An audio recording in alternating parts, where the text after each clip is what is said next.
திரு ஆசீர்வாதம் ஆச்சாரி, இன்னைக்கு ஏஐ யுகத்தில் எல்லாரும் மெஷின் லேர்னிங், சாட் ஜிபிடி அப்படின்னு எங்கெங்கேயோ போயிட்டாங்க. பைத்தான் அப்படின்னு சொல்லிட்டு அட்வான்ஸ்டாக போயிட்டு இருக்காங்க. ஆனால் இன்னைக்கும் மொழியை வைத்து அரசியல் செய்கிறார்கள் அப்படின்ற பகிரங்கமான குற்றச்சாட்டு முன் வச்சிருக்கார். கிட்டத்தட்ட ஒரு அரை நூற்றாண்டுக்கு மேலாக மொழியை இருமொழி கொள்கை அப்படின்னு சொல்லிட்டு சக்ஸஸ் ஃபார்முலாவை தமிழ்நாடு காமிச்சிருக்குன்னு சொல்லிட்டு சூர்யா கிருஷ்ணமூர்த்தி சொல்கிறாரு. திமுகவும் அதான் கிளைம் பண்ணுறாங்க. பாஜக எதன் அடிப்படையில், என்ன காரணத்திற்காக நீங்கள் மும்மொழி கொள்கையை முன்னிறுத்துறீங்க சார்? அதாவது நாங்கள் இதில் அரசியல் பண்ணவே இல்லை. 33 மாநிலமும் தேசிய கல்விக் கொள்கையை ஏற்றுக்கிட்டது. பிரச்சனை தமிழ்நாட்டில் மட்டும்தான். ஏன்னா இங்கே தான் அரசியல் பண்ணுறாங்க. சார் சொன்னார் ஏஐ எம்எல் அதெல்லாம் சொன்னார். சார் அதெல்லாம் ஹையர் லெவலில் கீழே கிடையாது.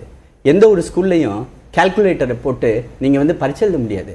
எப்போ பரீட்சை எழுதுவாங்க தெரியுமா? Calculator sine theta, cos theta, tan டீட்டாக்கு மட்டும்தான் பயன்படுத்துவாங்க. அப்புறமேட்டு சார் சொன்னார் சமஸ்கிருதம் பிஎட்டுக்கு வாய்ப்பு இல்லாமல் இருக்கிறாங்க, டீச்சர்ஸ் இல்லை, ஹிந்திக்கு பிஎட் இல்லை. சார் இதெல்லாம் உருவாக்குறதுக்காக உருவாக்கப்பட்ட கொள்கை தான் சார் இது. இது மாதிரி கொள்கைகளை இம்ப்ளிமெண்ட் பண்ணும் பொழுது தான் எந்தெந்த இடத்துல டிராபேக்ஸ் இருக்குதோ அந்த டிராபேக்ஸை சரிப்படுத்தணும். இல்லை, இன்னைக்கு ஒரு கம்ப்யூட்டர் லாங்குவேஜ் வேலை வாய்ப்பு தருமா, ஹிந்தி வேலை வாய்ப்பு ஏற்படுத்தி தருமா? ஏன் ஹிந்தில வேலை வாய்ப்பு கிடையாது? அதுதான் கேக்குறேன். எது அதிகமா கொடுக்குறீங்க நீங்க? அதாவது இந்த ஸ்டுடியோக்குள்ளார உட்கார்ந்து என்ன வாய்ப்பை ஏற்படுத்தி கொடுக்கும்? ஒரு இல்ல என்ன வாய்ப்பை ஏற்படுத்தி கொடுக்கும்? எத்தனையோ வாய்ப்பு இருக்கு சார். டிரான்ஸ்லேஷனுக்காக மட்டுமே இன்னைக்கு மத்திய அரசு துறைகள்ல பல பேருக்கு வாய்ப்பு இருக்கிறது, எல்லா மொழிகளிலும். என்னுடைய மகள் இப்பொழுது ஜெர்மனிக்கு டிரான்ஸ்லேஷன் பண்ணிட்டு இருக்காங்க, ஜெர்மன் லாங்குவேஜ்க்கு. ஜெர்மன் படிச்சா சார், ஹிந்திக்கு என்ன இருக்கு சார்? ஹிந்திக்கு சார், ஹிந்திக்கு பல வாய்ப்புகள் இருக்கு. அதுதான் என்ன, இங்க தக்ஷின் பாரத் இந்தி பிரச்சார சபாலயே டீச்சர்களுக்கு இங்க ஷார்டேஜ் இருக்குது, படிச்சு வாங்க, வேலை வாய்ப்பு இருக்குது, ஹிந்தி யூனிவர்சிட்டிஸ் இருக்குது.